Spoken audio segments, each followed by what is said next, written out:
Oh,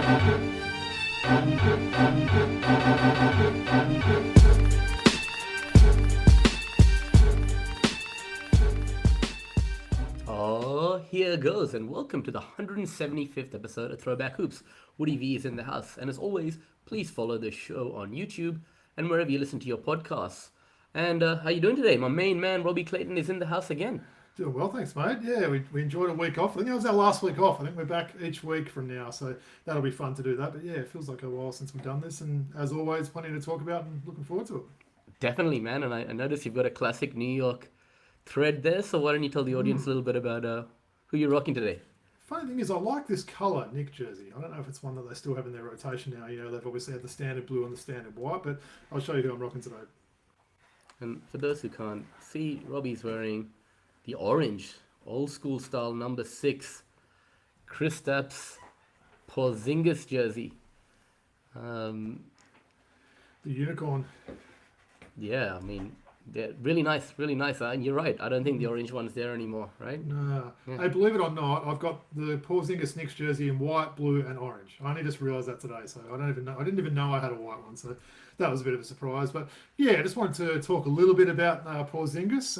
Obviously, we're extremely excited to see him play for our Hawks this year. So yeah, that's 7'2" unicorn from Latvia.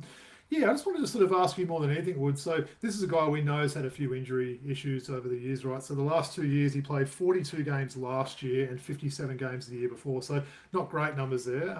He's only ever played over 70 games once in his whole career, and that was his rookie season back in 2016. But in saying that, I was looking at his basketball reference. Man, this guy puts up numbers, I tell you. His lowest scoring season was his rookie season. He's just been 20, 21, 19 pretty much consistently every year since then. So what's your thoughts on, and obviously there's no crystal ball there, but you know, the injury history and all those sort of things, and do you think it'll work out well for us? Yeah, well, I mean, he's been impactful on great teams, on Boston recently as a few seasons ago, right? So Yeah. you don't have to get a whole season out of him, but what you want to do is get 60-plus games in the regular season and have him healthy there for the postseason. I think that mystery illness that was a cloud over him last year at Boston seems to have passed him by. We've discussed this before, and he seems to be in good health from all reports. Yeah. You can't ask for much more.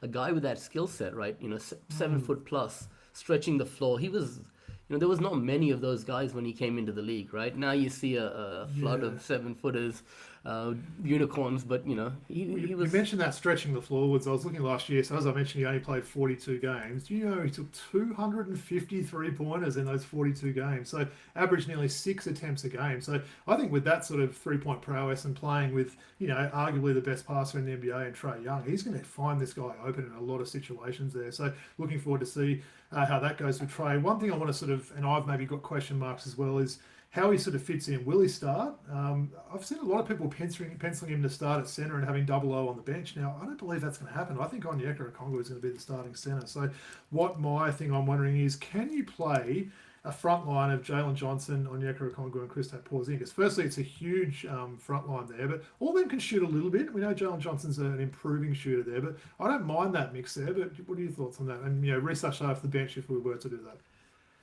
It's possible, right? Against certain lineups, right? But you'd probably want one of those two starting at the 5, as in either Okongwu. Yeah. The funny thing would be if those three all started, Okongwu is probably the shortest of those three, and he'd probably be the centre, which is pretty crazy to think, because Jaylen Johnson's massive, and we know Porzingis is an absolute freak of nature. But I don't mind it. I think that would be a huge front line to pair alongside, you know, Dyson Daniels as a big guard, and then Trae. Yeah. So, I mean, look, either way, it's either going to be, it might be Porzingis as 6-man, maybe. That's maybe the way I could see him going and starting Zach Reese-Shea, Jaylen Johnson, and double O, and bringing Porzingis off the bench. But whatever they can do to keep the guy healthy and get more games out of him, like, you know, we need to get more than 42 or 54 games from him, right? We need to get something starting with a 7 would be good, preferably, if we could get 70 games from him. But look, really looking forward. I mentioned it a couple of times on the show, Wood's always been a Porzingis fan.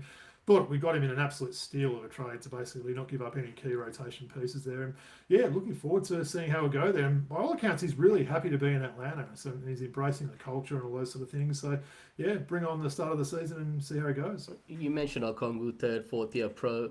Porzingis is a bit of a veteran now. He's an NBA champion. He's Yeah. been in many different ball club situations. He's going to bring some experience and knowledge to that ball club as well. So he's going to help some of those guys off the floor. Absolutely, yeah. Do you want me to do card? Or Let's do do it. yours, Yeah, or- let's jump straight into your card of the week, man. Do Shall card. we? Well, Yep. I thought I'd keep a Hawks theme this week, so I didn't think too much there. But been trying to get a card of this guy for a while. So, fun fact, Woods, I'm trying to get a card of any Hawks player that's got an auto card there. This was actually my 100th Hawks auto card. So 100 different Hawks players. So we've got guys from Rashawn McLeod all the way through to Dominic there. So this is basically one that I was really wanting to get though. It is a 2024-25 Panini Revolution Dyson Daniels Hawks auto card. So really nice looking Hawks auto of Dyson there. It's actually numbered, this one. It's number 45 of 100, so there's only 100 of these. Yeah, nice looking card, right? You can see, maybe you can see how it's numbered on the back there. But yeah, this is a little bit of a hard one to track down. If you were looking for Dyson Daniels Pelicans cards for those first few seasons, they're pretty easy to find. His Hawks cards have all gone up in value since he had such a good season last year. So this was a nice one to get to the collection. Yeah, now it's just there's only a handful of guys I don't have. I don't have a Dikembe Hawks auto card. And then there's just a couple of sort of other random ones now. But yeah, pretty cool collection, right? 100 different Hawks players with an auto card. Awesome. Yeah. And I set out to do that. I wasn't quite sure I'd get to 100, but yeah. That's You're going to get a Luke Kennard one? The Dyson Daniels. I'll get a Luke Kennard one for sure. I actually do have a Luke Kennard auto card already for, not sure what team, maybe the Clippers or something like that, but I'll get a Hawks one if it comes out for sure. Yeah. All right, and as I love to see, Woods, you're wearing a Wildcats jersey. I think this might be the third time I've seen you wearing that Perth red, during our podcast history there. So why don't you show us who you're rocking today? Yeah. Woods is standing up, rocking the number 25, Perth Wildcats, Keanu Pinder jersey. It's quite a large jersey, that one, Woods. It is. I'm quite a large guy, man. So the reason I wore this jersey was I know I have paid tribute to him on this show previously. When we had Jack Everett on the show, I paid tribute to Keanu, and I showed off his Adelaide and his Cairns Taipans jersey. But now we're getting close to this start of the NBL season. You mentioned we're going to start doing our team previews pretty soon. We noticed that the Perth Wildcats brought back a young gun this week, and we'll touch on that in a moment. Yep. But what has really flown under the radar is Keanu Pinder. He's been playing in Japan for the last few months. Playing in China, I think. Oh, it's China, is it? Yeah, it's China. Yeah. In Asia, and obviously no signing of him back here. So firstly, are we going to see him back in the NBL this season? And secondly, how will his time with the Wildcats be remembered by you? He's signed in the B League in Japan, so definitely won't see him back this year.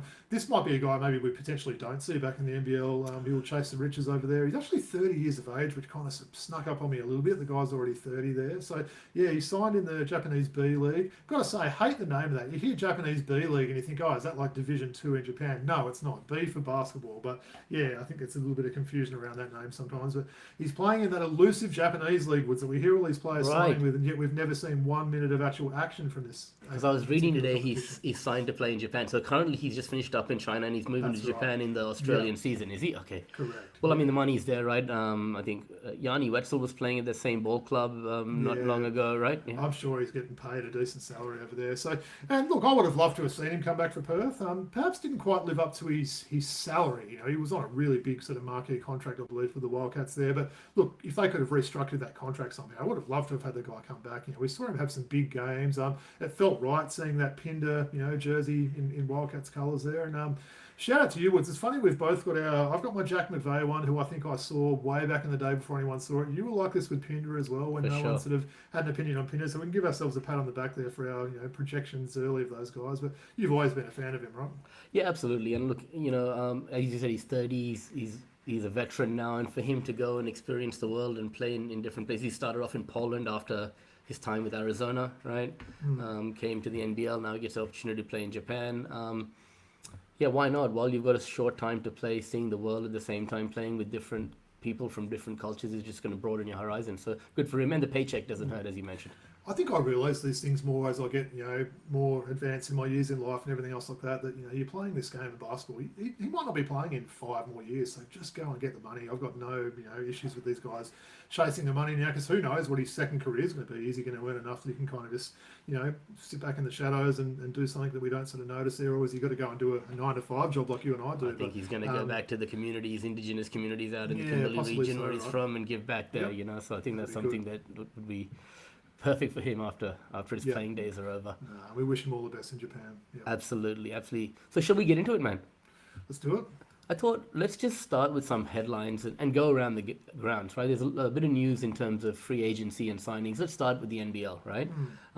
Firstly, American big man JaVale McGee has agreed to a 1-year deal with the Illawarra Hawks. So, sources told ESPN the 7-foot center joins the defending champion Hawks following a 16-year career in the NBA where he won 3 titles.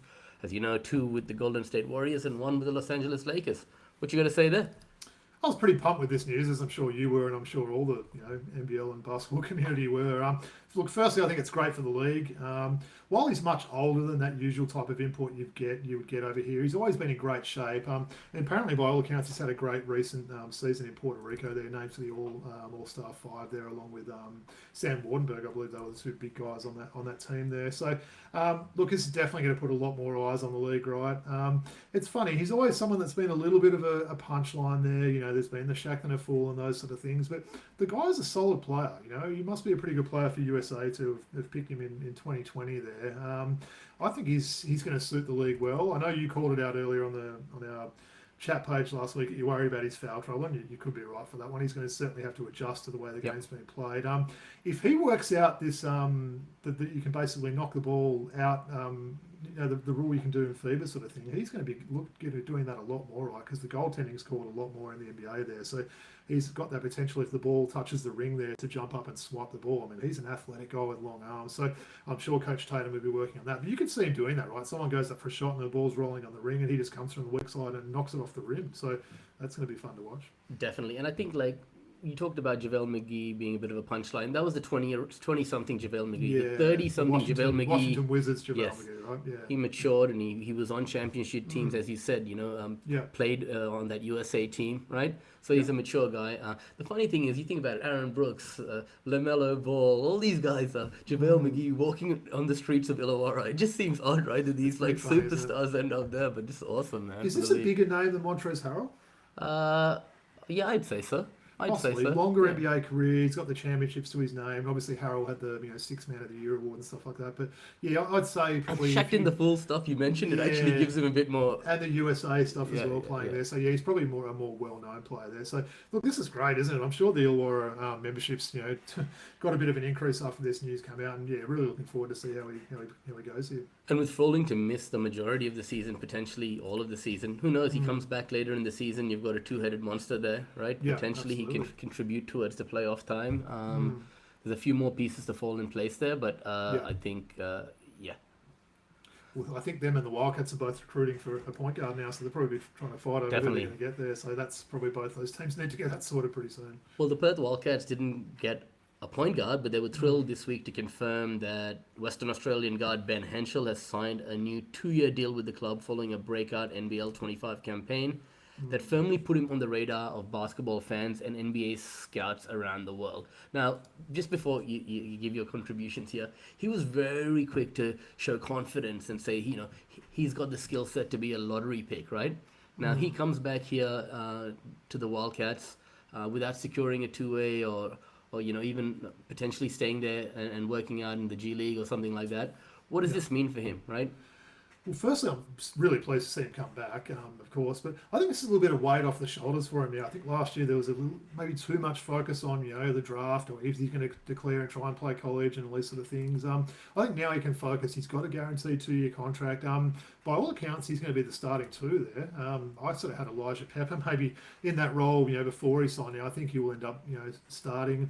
We've seen the guy, has improved a lot. He's certainly grown a lot in these last few years and has become a more capable defender there. So yeah, I hope with maybe some of that off-court stuff off there, and maybe it did distract him a little bit there ultimately last year. But I think it's a great for Perth to get him back. He was someone that a lot of teams were interested in as well. I know I heard up to at least 5 teams are trying to get him there. So great that we can get a homegrown talent. Perth don't always get those sort of guys, as we saw with a guy like Dukas going to Brisbane, who I would have loved Perth to have got there. But yeah, ultimately, as I said, coming back, 2-year contract, likely the starter there, and yeah, I think this is pretty good news for the Wildcats. Yeah, and look, I don't mind that confidence, Robbie, that we spoke about that he showed, right? But there's only what 15 roster spots, 30 teams, 450 jobs in the whole NBA, right? It Yeah. would also him going over there and seeing the competition. It would have been a humbling experience. He didn't make it right now, but then he knows what he's got to do to get there. He comes back to an environment like Perth, which is conducive to learning and growing, right? And he works on where he wants to be. So yeah, I like it too. Who knows whether he might find a two-way contract in the future in the NBA. You never know what happens. Yeah. Right, this is one I don't know much about, but Stu Lash has been busy. The Brisbane Bullets have secured another impressive addition ahead of the Hungry Jacks NBL 26th, locking in the signature of import Javon Freeman Liberty, already one of the best names this year. I can tell you, man. Along with Jackson Cartwright, we're gonna have a few hyphens there, right? Freeman Liberty, 25, holds an impressive basketball resume, boasting experience in the NBA and G League. He averaged 20.1 points, 6.7 rebounds, and 3.4 assists in his most recent season with the Windy City Bulls. I mean, those are pretty impressive numbers, right? Free Man Liberty. I mean, that is a great name when you put all those three like that. Firstly, some good Hairwoods. I know you're going to be liking the dreads that this guy's got there. But yeah, I think this is a pretty good one, right? I've done a bit of homework and done some, watched some highlights and done a bit of research on him. But he looks like he should be a super impressive player there. And look, I think he's going to form a pretty explosive duo there with Jaylen Adams there in that backcourt there. So yeah, Brisbane, maybe a pretty sneaky good off-season in there that they've had there. And yeah, a lot of teams saw this guy in Summer League and were quite interested in him there. But Brisbane were the ones that got the signature. Well, I agree with you, man. He's sneaky. He's going to fly under the radar, right? But you talk about. I'm going to ask you about Jaylen Adams later. But you talk about an import trio that's really good. We know what Casey Prather and Jaylen Adams are going to bring to the table. Yeah. If you put this guy with him and he lives up to the potential that he's shown, right? Who knows if this is going to be one of the better import trios in the league, right?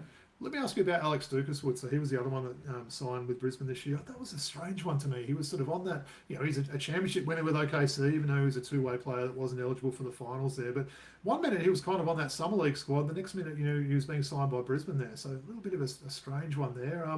How do you think he'll go in Brisbane? I don't think he's the sort of player that will come in and average 20 points. I think he's going to fill a role with that team. But this is a guy that's been on multiple Boomers teams. He dominated at St Mary's. I think this is a really good signing for Brisbane, right? Really good signing for Brisbane, right? And look, if he wasn't playing, right, he's going to get an opportunity to come. We talk about all eyes on the NBL, right? It's not the worst. Same with Henshall. Come here, get an opportunity to play. He's playing with a former MVP. He's playing with a veteran like Prather. He's got some good guys around him on that roster. So you want to get reps into you, play meaningful minutes, right? And he wasn't getting that opportunity, and he gets it now. Especially at that age, you want to play ball, right? So mate, Brisbane could be a team when we do these previews coming up that potentially we have a little bit higher than we've had in previous years. I agree. Just quickly, while we're on the NBL, we've heard a little bit about your boy Jack McVeigh. Tasmania relinquished his rights, if I'm not mistaken, and there's talk of Cairns, Illawarra, him actually wanting to stay in NBA, Europe. Man, I guess we're going to find out soon, right? Yeah, knowing how we go with these things, we'll probably publish this and it'll come out tomorrow morning and then there'll be a signing an hour after. So apologies if that does happen. But the time of recording, Tuesday the 5th of August, the two teams we are hearing are Cairns and Illawarra there. So, man, huge news, right? There's some talk that if he does get a contract, he might become the highest paid player in the NBL there. So good on him. Really happy to, get to see that success there. I'd love to see him get another go in the NBA. It's a shame our Atlanta Hawks wouldn't have got him after that Summer League stint, but we already had three two-way players locked in there, which is a little bit of a shame. But yeah, watch this space, right? That's going to be a big signing, whoever does end up getting him. And there's been reports today on apparently Twitter that Cairns might be the front runner now. So who knows if that happened, mate? Cairns could be looking all right, couldn't they? If he's their centerpiece. Well, he could look at putting up MVP caliber numbers on Cairns, right? Yeah, he'd be the main man over there potentially, right? Sure. Yeah. All right. Okay, let's move to the NBA. Jonathan Kuminga reportedly declined another offer from the Golden State Warriors as he seeks a longer extension with the franchise, Robbie. On Wednesday, ESPN reported that the Dubs have attempted to secure a deal with Kuminga, who turned down their offer due to the terms. According to Shams Charania and Anthony Slater, the Warriors are offering Kuminga a 2-year deal worth $45 million. However, a team option for the second year of the contract, as well as the team's refusal to maintain a built-in no-trade clause, has become the point of contention for the 22-year-old rising star. So, I mean, it's a bit of a mess here with Kuminga in Golden State. I think it's best for both parties that they figure out a way to mutually part ways, right? I think it's pretty clear that him and Steve Kerr don't work, right? There's been no some doubt. issues with those guys over the years. Kuminga's been in the rotation, been out of the rotation. Not quite sure what the reason is for that. But yeah, I think you're right. It's been a little bit of a saga now that this has been sort of leaked to the media there. I don't think he is in Kerr's plans. That's why they're not wanting to offer him this sort of money there. So I think they need to do a sign and trade, and they need to do it sooner rather than later. So there's been some talk that Sacramento potentially offered Malik Monk in a sign and trade. Malik Monk's a very handy player that I think could suit this Golden State team. Absolutely, man. Athleticism, a defender, a guy that can knock down the shot there. So. Yeah, look, if the guy doesn't want to be there and they don't want him and don't want to sign him, the extension there, then get rid of the guy. So, yeah, I'm sure we'll end up getting this resolved sooner rather than later. Yep, no worries, Robbie. And I'm sure a lot more news to come out of the NBA in the coming weeks, right, as we approach the season. So we'll keep everyone posted. Yeah. All right, moving on. Okay, some basketball starting today. We got the Asia Cup, the men's FIBA Asia Cup starting today, with New Zealand tipping off in about half an hour, I think, Robbie. Cool. So what I'm going to do is I'm going to bring up the groups that are participating in this tournament. If you could just, the slides are on the screen for all our viewers that can see it, but Robbie, if you can just take our audio listeners through the 4 different groups and the teams participating in the tournament, that'd be great. So we've got Group A, we've got Qatar, we've got Australia, we've got Korea and Lebanon. Group B, we've got Guam, Japan, Syria, right? And Iran. Yep. Man, there's some interesting names in that Group B. Group C, we've got China, Jordan, India. India, of course. So it's just squinting my eyes a bit, that one. Is that Kazakhstan? Kazakhstan. Borat's mates. Awesome. Yeah. In Group D, we've got Taipei, New Zealand, Iraq, and the Philippines there. So, yeah, there are some interesting countries and some names there, right? Guam's not the first country you think of when you think of Asia or you think of basketball, is it, when you see that name there? And, yeah, there's some. Obviously, each group's got a favourite, right, and a pretty big favourite. So you're looking at Australia, Japan, China, and New Zealand there. But, Lebanon made the final last time, didn't they, against Australia? So they're someone that probably can't be taken lightly. The Philippines is probably a nation that's improving a little bit there, and yeah, it'll be interesting. I want to know what your boys from India are going to put in this competition. Oh, man. Are they a team to beat or what? They're only showing the Australia and New Zealand games. I couldn't find a stream where they're going to. Maybe it's on FIBA on YouTube on the FIBA YouTube channel. It probably would be on YouTube, I'd say. Yeah.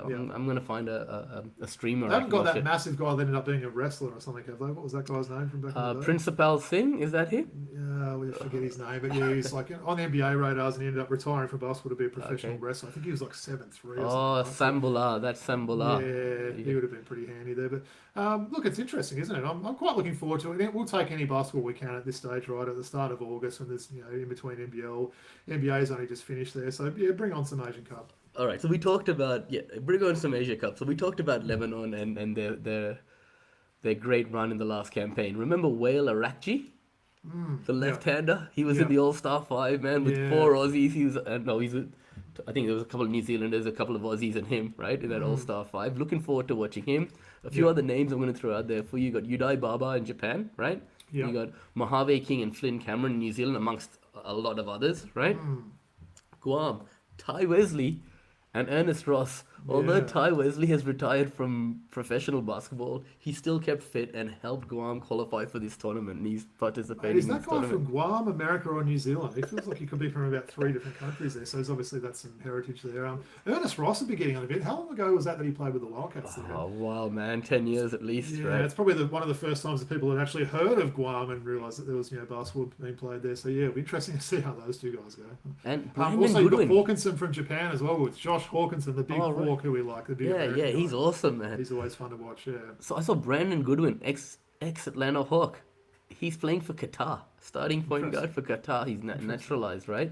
Yeah. Other guys to look at, Hun Jung Lee for Korea, right? Yeah. And I noticed no Kai Soto there for the Philippines, man. Anyone else there you got your eye on outside of the Aussies? Not really. I mean, look, you mentioned 2 of the names already in Flynn Cameron and Mo King there. So that's the first time that Mojave King's actually going to put on a New Zealand jersey. He's making his debut in this tournament. So I think he could go pretty well, right? He's a player that's got all the tools. Hasn't quite worked out in the NBL as yet, but I think he could have a pretty good tournament. Flynn Cameron's someone that I wouldn't be surprised to see that, you mentioned that All-Star 5 before, to see him perhaps make that team there. Japan's probably a team I'm looking forward to watch, besides Australia and New Zealand there. We mentioned Hawkinson, you mentioned mentioned Udai Bubba as well. Yep. They're going to be a fun up-tempo team with a lot of shooting as well. So China's probably the team I haven't heard a lot about there. We know they've got some fringe NBA guys, but I don't think this is what this tournament's about. It's not about teams with their NBA players because a lot of them aren't available. Pretty much none of them are available there. So and it's interesting with the Australian team. We're probably going to, I guess you're going to talk a little bit about that there, Woods, but it will be some names that some people haven't heard. There's none of the NBA guys that are going to be on this team. So it's a bit of a mix of, NBL vets and some younger guys there. But yeah, I'm looking forward to see how some of these guys can perform there. Yeah, while I'm on that, Robbie, I'm going to bring up the Australian Asia Cup roster. Why don't you go through the team for our audio listeners? Yeah, so Xavier Cooks, Dash Daniels, Owen Foxwell, Jaylen Galloway, Ben Henshall, William Davo Hickey, Will Magnay, Sean McDonald's named on that, but unfortunately he suffered an injury and has been replaced by Josh Bannon. Yep. My boy Jack McVeigh, Rain Smith, Harry Wessels, and Jack White. Just quietly, Woods, I've commentated 4 of those 12, so I thought that was pretty cool. A third of the team I've got to see live in action and commentate. But shame about Sean McDonald, wasn't it? That was late in that warm-up game against Colorado University that he suffered an ACL injury there. And he looked prepped for a big season, a big role in this team especially. And look, they've replaced him with a big guy, so it's not quite a like for like, isn't it? But it's a little bit hard to replace people on short notice. But yeah, looking forward to see how these guys go about it. And anyone specifically there you're looking to make a name for themselves on the international stage? I know you mentioned Flynn Cameron earlier. He's going to have the bright light starting for Adelaide, right? So this is a great opportunity for him. Who's that person on the Australian lineup who's going to get that opportunity? Well, first and before that part, I'm really looking forward to see how the 3 guys that were recently in the Summer League, so the 2 Jacks, McVeigh and White and Will Magnay go. They're going to be the cornerstones of this team. In terms of guys making the names for themselves, look, Harry Wessels, the big guy out of St Mary's there. He's a big, solid unit there. He could surprise a few people. Another one, look, it's not a surprise. He's quite a well-known player, but Jaylen Galloway coming off a really good NBL 1 season with the Bankstown Bruins there. He has added a lot to his game. He didn't have the outside shot a couple of years ago before he went over to America that he's got now. So he could be in for a big tournament. And maybe the last one is Rain Smith as well, Woods. Seen a little bit about him, the lefty. He can really shoot the ball, this guy. Really high-quality three-point shooter. I think Cairns have got a good one with him. I think he could have a good rookie season. So, yeah, Rain Smith could be that sort of guy. If you're focusing on your McVeighs and some of these big names, he could come on and really hurt you from there. So, yeah, some interesting names on that team for sure. Thanks, Robbie. That's really good thoughts. For me, Xavier Cooks is flown under the radar. He's had a tough year, gone through some ups and downs. It's almost a forgotten man of Australian basketball. He's the first name on that list that I just brought up. So this gives him an opportunity to come back and focus on what's important in his life and get ready for the NBL season. Great preparation for him here, right? Absolutely. And I think we've got some interesting games. I think tomorrow night, so Wednesday, there's a good time, and then I think there's Saturday like and Sunday night one, and then there's a decent one after that. So yeah, definitely try and watch those. Support our Boomers, and hopefully we can bring home a gold. Absolutely. I'm gonna have to check our FIBA YouTube channel to see if they stream some of those lesser known games, right? Yes. All right, Robbie. Let's move on to. Okay, so firstly, let's talk about the All-Star game, right? There's talk this year that it just came out on NBL.com.au that the NBL is looking at an All-Star game, which is going to follow a similar, format, which would be imports versus Australians, right? Firstly, what do you think about that, and how would that work? Would the New Zealanders go on the imports team? So would it be Australians versus the rest of the world, and New Zealanders play with the rest of the world? Or would it be the Australian and New Zealanders versus the imports? I think you'd have to do an Anzac type thing with that, wouldn't you? And play Australians and New Zealanders against internationals there. So basically players that are locals in the NBL, those being, then again, aren't Asians locals in the NBL as well? So the thing is, you don't have enough of a pool. You got plenty of a pool to pick from Australian players, right? Yeah. But you've only got 3 imports a team. That's only 30 players to choose from. If you throw in a few New Zealand players, it's almost even, right? Possibly. So Australia against the world type format. Yeah, I don't mind that. Look, I'd love to see him bring that back. I did hear on the NBL Now podcast with the CEO there. It's something they're talking about, but it's hard to find a date for. I'd love to see him make it happen. Get a 3-point comp, get a dunk comp in there, and I'm sure players would embrace that, and it would be quite a fun thing to get back. But yeah, maybe like that. Australia against the world. Last All-Star game that was played, the format was like that, and Kirk Penny played for the rest of the world. So interesting. He was a New Zealand breaker at the time, right? Yeah. So and I'd like, so Robbie, for those who haven't tuned into some of the previous shows, Robbie gave us some homework a few weeks ago to pick, because that's the format the NBA is following, to pick an international 12 players, right? Yeah. And hopefully soon we can do it for the NBL as well, following the same format for the homework you gave. That'd be fun. Yeah. But you gave me some homework today as well, man, to pick Why don't you talk about it? What are we doing? Yeah, today? we decided, we named our international team in the last episode. So we thought, obviously we need to, it's fitting that we name the USA lineups for our episode this week there. So, look, I know we're both excited about this format. The All-Star game has been very much lacking, probably to put it nicely over the last few years there. So this might be something that puts a little bit more pride and all those sort of things when your country's on the line and those sort of things. So I know obviously we did our international teams. We had a few that we weren't sure about, like you had Embiid. You didn't have Embiid, did you? You were going to have him in the American team. I had Embiid in the international team. Oh, that's right. You had him in that, and I said, no, he Yeah, played for yeah. America in the last one, so I'm not going to consider him there. But yeah, I'm sure we've got a few little asterisks before our names and that. But yeah, maybe I'll start with when I put the list together, Woods. I actually found this harder than the international me too. team. From going through this, it felt like so many of the good American, like USA players, were older players. Yeah, and there was a mix of really old guys and then a few young guys and not much in between. So I think when I did the squad for the international team at first, I had 30 names. You're going to laugh at me, Woods. When I got my list together for this, I had 45 names. So I started with 45 and then I had to just get it down there. So I did find it hard. There's a lot of old guys there. If they're doing this format in 3 or 4 years, man, this USA team could be in some trouble, I would have thought.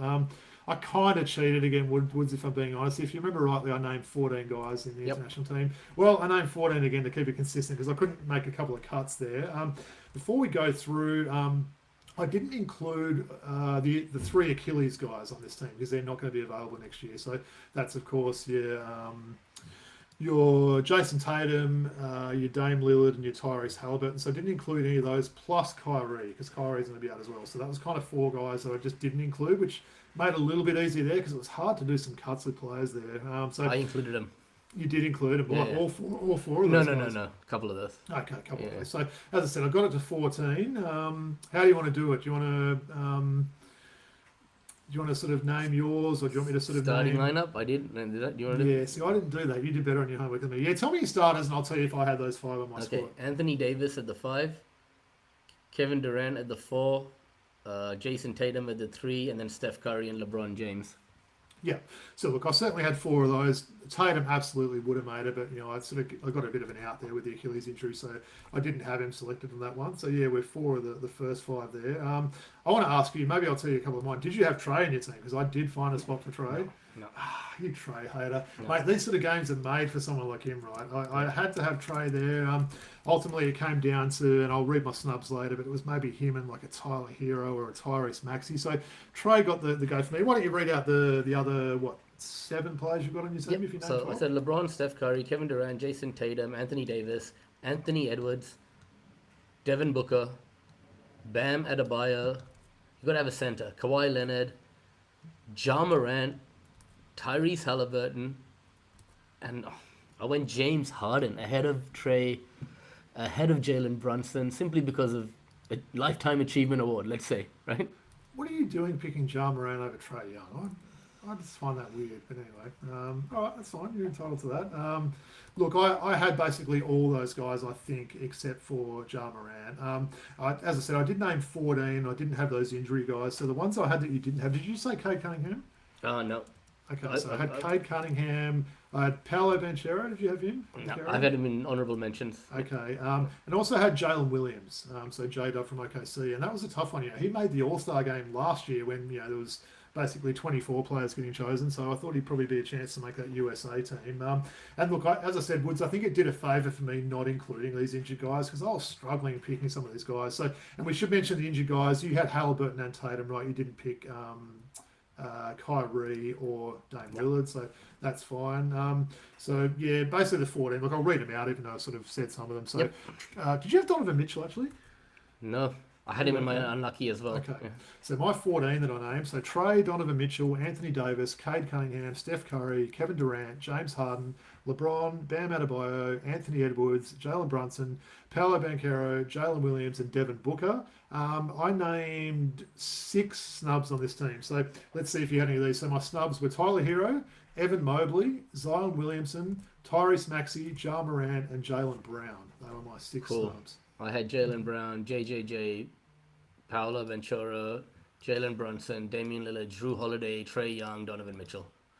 This was hard to do, wasn't it? Yep. It's funny, when I sat down looking at it, I thought, I didn't find the international team that hard. As I said, I initially had it at 32 players, and I cut that down quite easily. The initial 32, I had guys like Saga and Risa and guys that were an easy cut. This was a lot harder to do, right? It really was. I agree with you. I shouldn't have probably had Ja Morant, had Donovan, Jalen Brunson. That's surprising. Ja Morant or Trae Young, Donovan right? Mitchell or Trae. I don't know why. Shame on you for that. What I was thinking to do that, but now I look back on it, I'm like, I regret it, right? I mean, if you're going on a 1 minute YouTube highlights video, you can make I don't know. Maybe I thought All-Star game, this guy is going to be flashy, but so is Trae, right? Like, Trae's built for the All-Star game, isn't he, the way he plays there? But it'd be interesting to see how this goes. I'm certainly not going to read you my snubs, but maybe it's a couple other guys I had. So there was the likes of Darius Garland. I had Cooper Flagg on my list there. It will be interesting to see how he goes. And then you got some more older players. I didn't have Kawhi on my list like you did. I know you're a big Kawhi fan. Kawhi, Jimmy Butler, Austin Reeves. Had to perhaps get his name out there. He's not too far away there. Tyrese Maxey, was he close for you at all? Yeah, I think he's closer than Damian Lillard, right? At this point. And tell me as well. So I actually know. So you had Embiid last week. Yeah, so I didn't have Embiid either this year, so maybe that's a bit of a snub or maybe an oversight on my part there. I need to see the guy play before I can get excited about putting Embiid on this sort of team there. But all right, you name your two squads, Woods, as have I. Who's winning this game? I think the international team, they play like a team, where the US team may play like individuals. I just have that. I have that vibe. What are the strengths and weaknesses? So for me, the big men for the international teams are way better. Like I'd say the dominant part there. I'd say the guards and maybe the shooting on the USA team's better. But I think as a whole, I think the international leadership on the international team, you'll get guys like Joker and Luka really want to win, man. And they'll just get everyone around them as LeBron and everyone just coming for a bit of a party, right? And look, we mentioned the age. I mean, those sort of guys that we had on our teams. We had Steph, we had Kevin Durant, we had Harden, we had LeBron. I mean, man, those guys are all 35 plus, pretty much. They are 35. They won't want to lose. Having said that, though. Yeah, true. Yeah. Okay. No, it's fun to do that. You're right. If the NBL announce that they're going to do a similar sort of format, we'll be straight onto that and name our teams there, right? Yeah, I think it'll be much more fun with the NBL, and I think it'll be taken a lot more seriously because the All-Star game has been a non-factor in this country for such a long time. So everyone will be vibing in when it comes back, finally, right? All right, some true or false? Sounds good. Okay, Jaylen Adams will make an All-NBL team this season. Well, I guess you're asking a non-Jaylen Adams fan myself. Sure. So I'm going to say false. I don't think he's going to have a bad season there, but I don't know. I don't think he's going to be... I know it's not all positions based there, so it's not like you can say only 6 guards are going to make it. He might go close. But I will say false for that for me. Is he ever going to rediscover that form when we won the championship and he was MVP? Is that possibly not? I mean, what are we talking? Is that 4 years ago now? Yeah, 4 or 5 years ago now. Yeah, 5 years ago. So I think he's probably had that peak of his career now, and he's on that second stage of it. So I'd say probably unlikely to reach those peaks again. All right, now second question. Scottie Pippen Jr. will have a breakout NBA season this year. I mean, last year was good. He averaged 9.9 points, 3 or 4 assists. I can't remember the exact stats. But when I say breakout, can he become a 16-9 sort of guy, right? When I say I didn't breakout factor in the numbers in the question, but I'm definitely going to say true for this one. I can see his minutes and his play improving this year. We know they lost guys like Desmond Bain there. There's going to be more opportunities for him. You can't rely on your all-star boy Ja Morant and playing a full season. It seemed like when Morant was out that Scottie Pippen Jr. came on and put up some really good numbers. So another sneaky guy to get on your fantasy team in those late rounds there. And I think he will have a breakout season. Yeah, really fun to watch, man. I think I'm gonna enjoy watching that Grizzlies team. As you said, with Desmond Bain gone, getting a little bit more responsibility for him is going to be great, right? True. Yeah. Okay. So Robbie, another 9 or 10 Sunday games for the Sydney Kings this season. True or false? As a neutral, Robbie, this is a good thing for families and the Sydney basketball community. So look, as you said, as a neutral being the key word there. So look, I will say true based on that. You can certainly see the idea behind it by the Kings there. I think they know that families are often busy on Saturdays with kids sport, or a lot of people work 6 days a week these days as well. So they're perhaps working on a Saturday and maybe not wanting to go to an afternoon or a night game to watch the Kings there. I don't know. I think both of the Wildcats games here this year are on Sunday afternoons. I think so. And their 4:30 starts probably not my favourite time on a Sunday. I'd much prefer a 1 o'clock or a 2 o'clock 2:30. start. It's usually 2 o'clock or 4:30. Yeah, I think. so the first one's a 4:30 start there. So I like that sort of, have an early lunch, go and watch the game, come back and you still got a bit of the afternoon rather than sit around all day waiting, go to 4:30 and then it's already kind of the end of the weekend. So yeah, I'll say true. I can certainly see why they do it there, and I'm sure they've done a lot of, marketing and, things like that to, surveying and those sort of things to work out this is a good time for them. So true for me. Tell us why you dislike this. Look, I agree that it's the right thing to do potentially, to bring in more of a crowd. You get families coming on Sundays and whatnot, but just give us a couple more. Let's have like a couple more, like the Friday nights, the tradition at Entertainment Center. We've got 0 Friday games this year, if I'm not mistaken. Right? That's strange, isn't it, mate? I like Friday nights. Friday nights is a bonus, because Friday night, as far as I go, it's not even the weekend. It's like this bonus little time you get where you finish work for the week, the weekend hasn't started, and you get to go and watch a game of basketball. So totally, disappointing that they haven't tried to put their stamp on a Friday night game. I know there's rugby league and other things like that in Sydney, but they only play a couple of games on a Friday. So that's a bit of a shame. And I agree. Probably likely if we were to go to a game together, it would be more than likely a night game if we got the chance, rather than these afternoon ones where I'm busy doing family things and that. So we'll have to see how it goes. Kings must have a really good deal with the NBL, because if they're getting all the Sunday games, other people are not. Like other clubs are not getting them, right? Yeah, so, true. Okay, moving on. All right, this one for you. Looking back on the NBL 1 season, the Hills Hornets will be very happy with what they achieved. Always love to have some Hills Hornets talk. Shout out to my teams there. Look, I'll say true for this one, and I probably was always going to say true with my Homer hat on, but the reasons being for that, certainly as far as the women's teams are concerned, Woods, it's the most ever wins they've had. So it was their 4th season. They've actually improved their wins each season. So they won 2 the first season, they won 4 the second season, they won 6 the third season, and then last year they won 7. So they nearly went up by 2 each time. And as I'd say for both of these conferences in the NBL 1 East, for men's and women's, the standard of play and the quality of players that have come to these teams has gone up each year. So it's absolutely for the women a no-brainer that it has been they should be really happy with what they've achieved.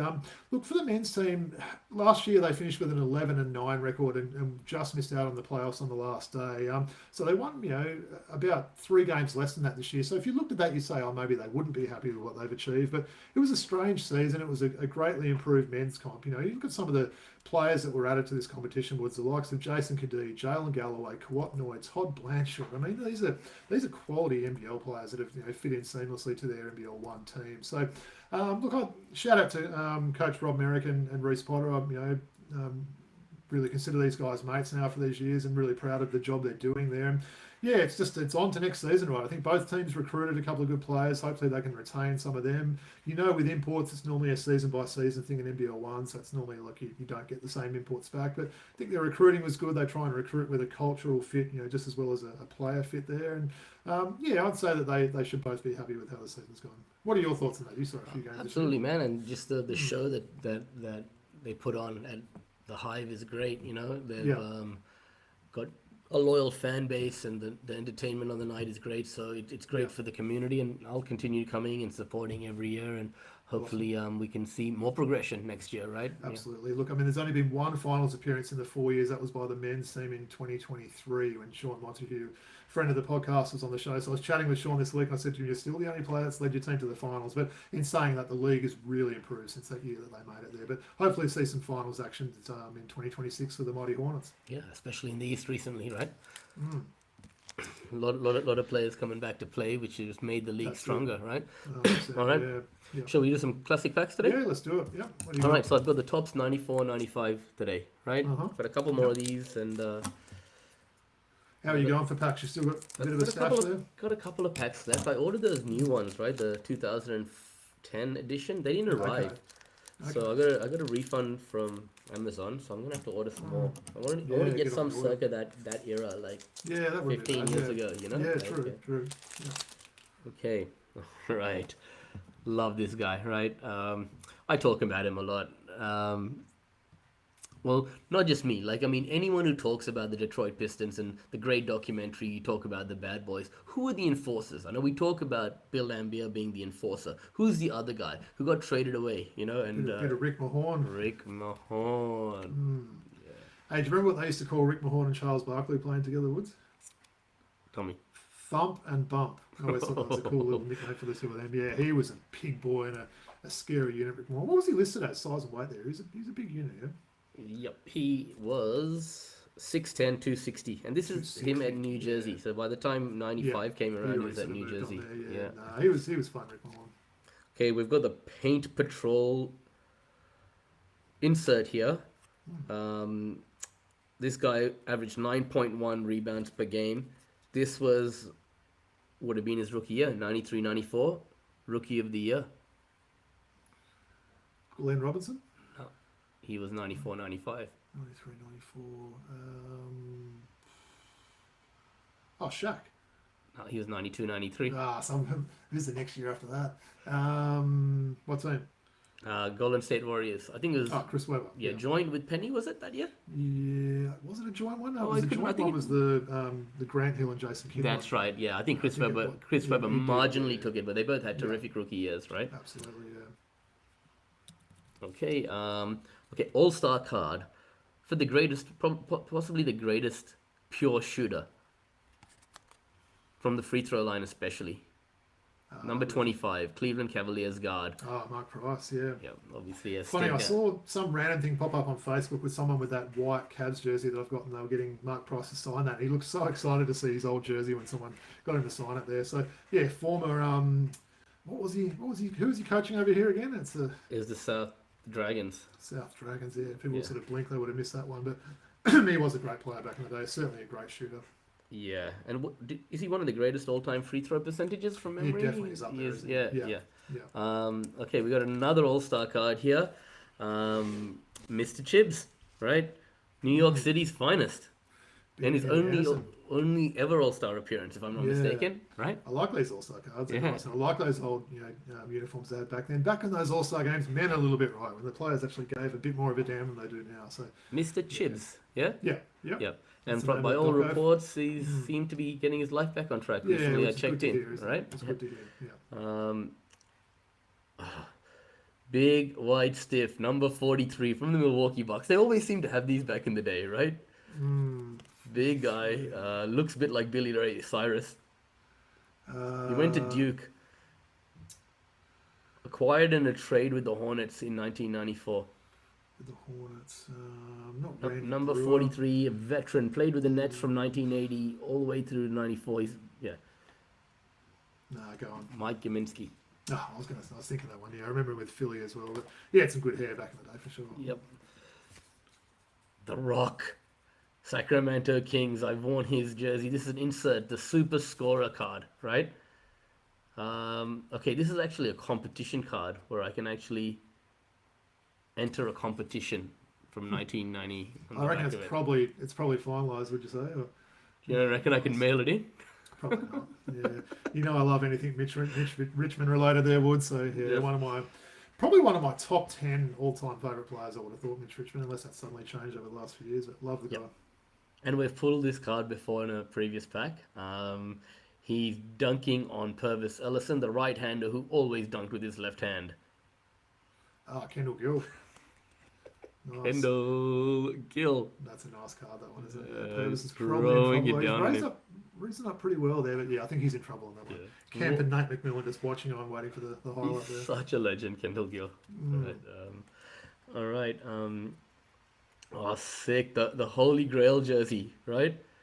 The jumping Jack Flash, the guy himself. Is this a bit of Pac-Man? Pac-Man. Pac, that jersey that I'm always trying to get. Oh, that's a nice looking card, isn't it? Yeah, mate, I'd take any Robert Pack jersey, any of the teams that he played for. Washington, the Nets, of course, the Nuggets there, but that's a nice looking card. Forward, number 44 from Charlotte. Great college career.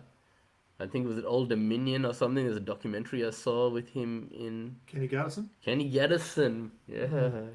Hey, it was funny you mentioned Robert Pack before. So I've got one of those eBay save search item things there for Robert Pack, and every night it sends me a thing saying, because I've got Robert Pack jersey, every night it sends me one, but it's a Robert Pack basketball card that's like a jersey sort of base card or something. It really annoys me because every day I get an email saying Robert Pack jersey, I'm like, oh, finally I go in there and it's this bloody card that comes up every time. So that shows you how much I'm looking for it if I've got a daily alert that comes through for his jerseys. There was a guy on Twitter, on X, that had the biggest champion jersey collection in the world. Did you see that? Like 850? I did see that. Yeah. the biggest collector has one in Australia, about 900 champion jerseys. So the first thing I said is, man, do you have a Robert Pack? And he told me he's got 2 or 3 Robert Pack jerseys. That one was, I think you said the guy in Australia's got 1,200 jerseys. So I did a bit of calculations about that. I'd like to see this guy's inventory list because we'd be talking about 40 different jerseys for each team, and I don't recall them making that many for each team. Not saying this guy doesn't have it, but I'd like to see. But he's only got champions, nothing else. That is ridiculous. They didn't make champion that long, and there certainly weren't 40 different Atlanta Hawks you could have got. So whether there's other teams that had more, but you think about that, Woods, you're talking 40 different players for all 30 teams. That's a lot. I mean, you could have 100 for one team, though, right? Yeah, but did they have that many? No, I don't know. So if this guy's calling out his 1,200, show us your inventory list. I'd be loving to see that. Yeah, well, the guy with 850 put the picture up there. You see that? I saw that picture, yeah. Okay, cool. What could have been, man? The next Michael Jordan, they said. I've actually got a champion jersey of this guy. The name is gone because it's just like I had that on one of my jerseys as well. I hate when that happens. It sort of rubs up against one behind it and it happens, right? Yeah. You're talking Harold Miner, right? Harold Miner. Yeah. Only 3-4 seasons in the NBA, if I'm not mistaken. Yeah. Not long. He didn't last long. Yeah. Yeah, it's a pain when they that happens, right? So basically the back numbers rubbed off it, right? I've actually got an old Wildcats Scott Fisher jersey where that exact same thing happened as well. So what are they doing back in the 90s with their materials? The great man, University of New Mexico. We showed off his Phoenix Suns jersey the other day. Nice. Battling, is that Mace there, is it? That is. We've been in for a tough night there, and it's great to see Luke on that card. Finally, former Atlanta Hawk. Number 23, Utah Jazz forward. Ty Corbin. I'm telling you, Ty Corbin is our Otis Thorpe. The amount of Ty Corbins that we pulled is our Otis Thorpe. Right? I didn't mind me some Ty Corbin. I remember there was one of those, probably would have been my NBA Showdown 94. This is the 94 year when he was on the Hawks. He's pretty good because he could shoot, he could drive in and throw down some dunks. But yeah, shout out to Ty Corbin. Awesome. So yeah, pretty good pack. A few All-Star cards. We had a Kenny Anderson. We had a Mark Price. We had a few inserts there. A Rock insert. We had a Chris Webber. We had a Robert Pack. I mean, Kendall Gill, Kenny Gaddison, Luke Longley. Not a bad pack, man. And if anyone wants to donate a Robert Pack champion jersey to me, hey, I'm open for it. All right. Take us out, man. Where can we be found and followed and all of that? Absolutely. Jazz. So, please make sure you like, rate, and subscribe on YouTube or wherever you listen to your podcast. We can be followed on X at Throwback Hoops. So, Woods will get these cool jerseys up, a bit of this Dyson Daniels signed Hawks card.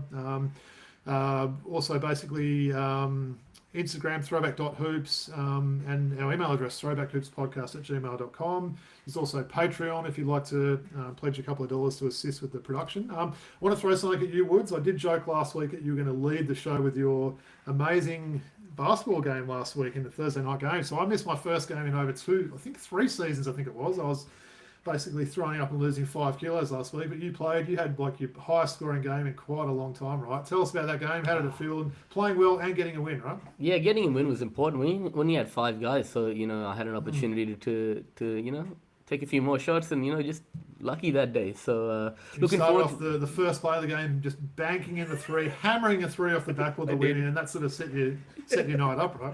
I did, man. Yeah, it was really fun. Really enjoyed it. We're playing a friend of mine's team, Fahim's team this Thursday, man. So looking forward to playing alongside you. You fit and back and playing this Thursday? 100% back this week. Shout out to our boy Eric as well. So he twisted his ankle last week. Apparently there's a little bit of torn ligament in there, Wood. So he's going to be out a bit of a while, which is a shame there. So shout out to Eric. Get back soon. But looking forward to playing with you on Thursday, bro. Yeah, you too, man. Any final thoughts before we... No, probably just the Asian Cup. Look, we mentioned it there. Yep. Watch some of these games, right? You're going to see some countries that you probably had no idea were playing basketball. Teams like Guam or India or some of these sort of ones like that. I did double take because I wasn't looking at the flag when I read that outwards, and I'm like, hang on, is that Indonesia? But they obviously go by a different 3-letter name when you're talking the international type format like that. But yeah, watch these Boomers games. They're all on ESPN and KO, right? It's pretty much, apart from NBL 1 finals, which are heating up, and maybe I'll put a little bit on the run sheet about that next week. It's really the only main form of basketball that's on at the moment. So yeah, support the Asian Cup and go Boomers. Go Boomers. And from Robbie and I and the team at TBH, peace out.